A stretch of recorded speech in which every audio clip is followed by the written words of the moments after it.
Nick Baldwin for SevereMMA here with UFC featherweight Jordan Griffin, who takes on Vince Murdock this Saturday night at UFC Minneapolis. Jordan, appreciate you taking the time.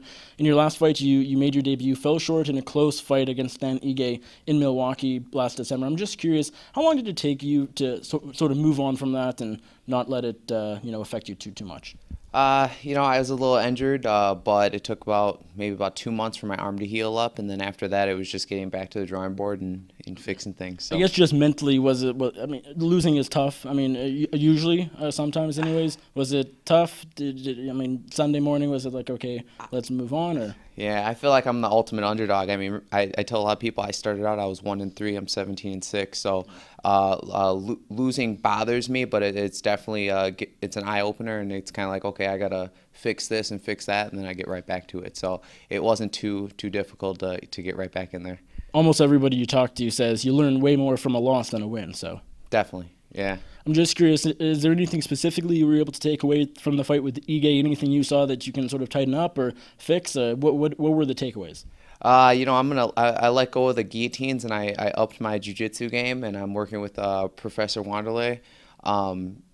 And I'm assisting Professor Wanderlei in jiu-jitsu classes, so I'm in jiu-jitsu like 3 to 4 times a day.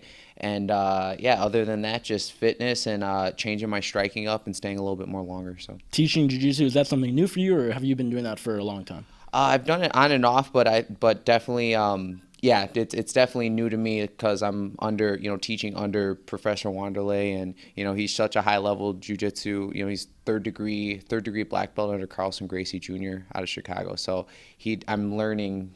It's like everything I'm learning, I'm taking it in. So it's a lot. Is this fight week a bit more relaxed, or do you just feel better because you've been here? I mean, last week it was probably a lot of meeting people and not really sure, not really knowing what you're supposed to be doing during fight week. Is now a bit more relaxed because you've done it?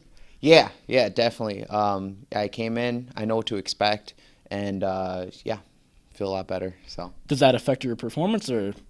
no, I feel like if anything, it's gonna make me a lot better, and I feel like I was at home. It's weird. I was on the road for so long, like just going out to all these fights, going to different places, and I got so used to that. So it was a little bit weird being at home. So I think I'm right back in my element, and I've had nothing but good luck being in Minnesota. A lot of good things have happened to me in Minnesota. So You were supposed to fight Chas Kelly initially. Now you're fighting Vince Murdock. I'm curious, how long have you known that Vince would be your opponent? When did you find out he was stepping up? like last week.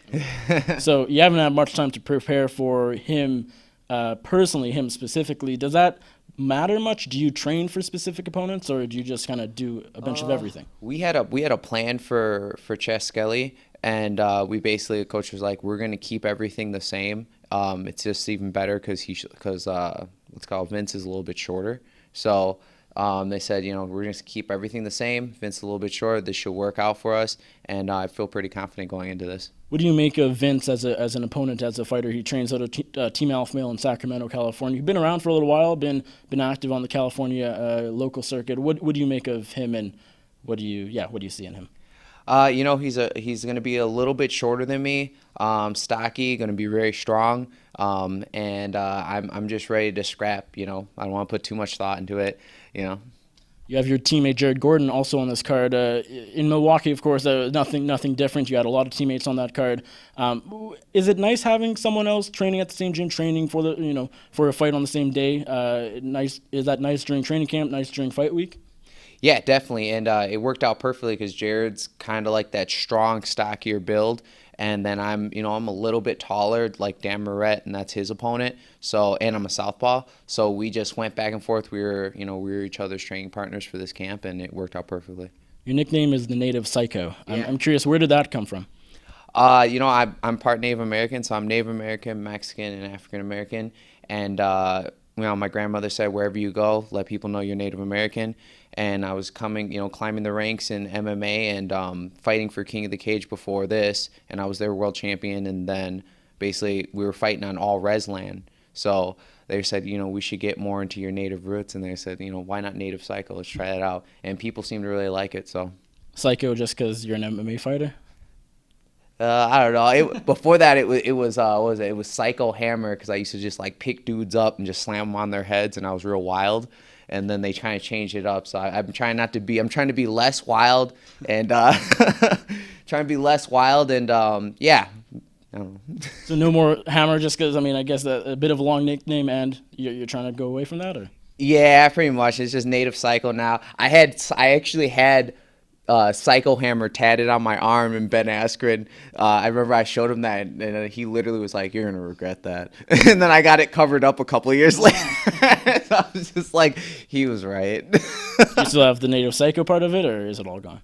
No, it said Psycho Hammer. Okay. So yeah, no, I don't have Native Psycho or any of that stuff tatted on me anymore. It was, it was a little bit weird. You meet people and they see Psycho tatted on your arm, and I was like, maybe I should get that covered up.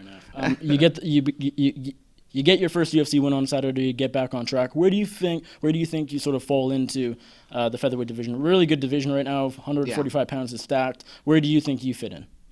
I need to get this win out of the way. I want to pump out wins. And I really like I like to fight a lot and stay active, and I kind of like what Donald Cerrone does. He's just like pumping those wins out. So I'd like to get in there, and hopefully, I want to be top 10 in the world by 2020 or the end of 2019. So, and I think I could do that if I can pump out a couple of wins, or even step in and take a big fight against a high level guy.